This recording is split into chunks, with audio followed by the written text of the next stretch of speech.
Hello everyone, it's RiverBendSurvival again. I'm going to do the next book for my series on book reviews. When I started this series, I did not have this book. As a matter of fact, I didn't get this book until this spring. I have a good friend of mine named Jack. To the best of my knowledge, he does not have a YouTube channel. He does have a web page, but I don't know the status of how much he wants that spread. There's nothing bad on it.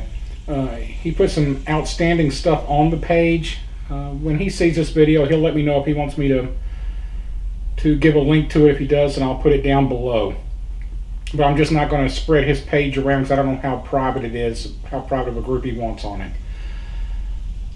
This spring at the 2016 meetup in Tennessee, he showed me a book that he had gotten that he really enjoyed and he said he'd read. And I was looking at it and I said, oh, I'm going to order this. And he said, no, don't order it. Take this one. I took it. This is now August. When I got home, I took the book and set it beside my chair with every intention to read it. It got covered up with stuff and I just never got around to reading it.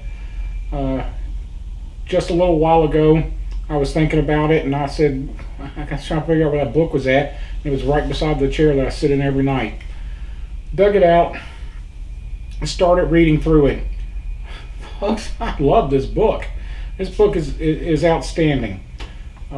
It's called Shelters, Shacks, and Shanties, a classic guide to building wilderness shelters by the author's name is D.C. Beard. From what I can find out, it was written right around 1910 to 1915, somewhere in between there. And it was specifically written for Boy Scouts, those kind of, that age group. As a matter of fact, the book is broken up into two sections. One is called the Tomahawk section, and one is called the Axe section. The Tomahawk can be built by anybody with a hatchet or a good knife. The Axe section takes more skills. It has good illustrations in it. Some of these shelters are something that would take a long time to build.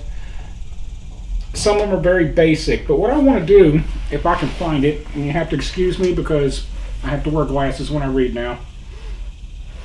There's a paragraph in the opening written by the author that I think is extremely interesting. I should have marked it. The shacks, sheds, shanties, and shelters described in the following pages, all of them similar to those used by people of this continent, were suggested by the ones in use and are typically American.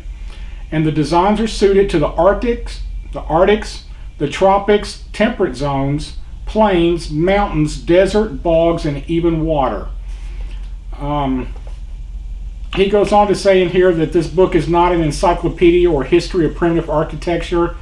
The bureaus at Washington and the Museum of Natural History are better equipped for those purposes than the author. However, the book was written so that boys could look at it, see all these different styles of shelters, and there's just, I mean, the whole book is chuck block full of them.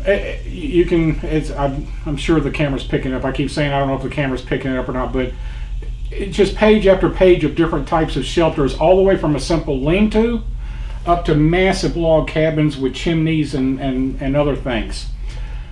One of the things that I found most interesting about this book, besides some of these shelters, because there's some.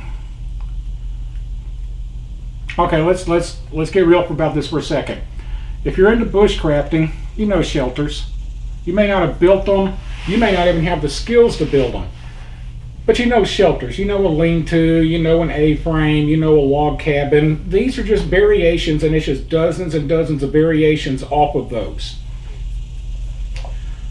What I find most interesting in here is there is an entire chapter on nothing but how to use an axe.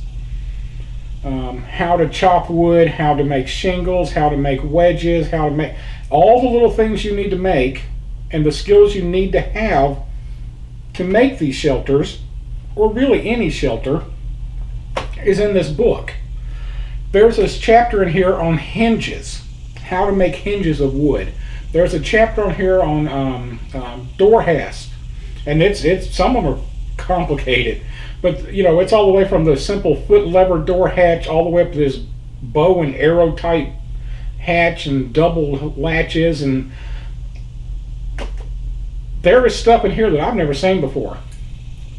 And as you've seen from my series of books and the things that I teach and the stuff that's on these videos, I study this stuff all the time. It is seldom, and I've expressed this on other videos in the book series, it is seldom that I find something in a book that I go, oh, that's cool. I found a dozen of them, maybe more in here. Once again, and I'll put the picture of it at the end like I always do, it's called Shelters, Shacks, and Shanties by D.C. Beard. Outstanding book. If you get a chance, get it. You won't regret it. If you do any kind of shelter building at all, or you're wanting to learn it, this is the book to get as far as I'm concerned. It has shown me things I've never thought about. Until next time, remember, get out in the dirt and have some fun. Thanks.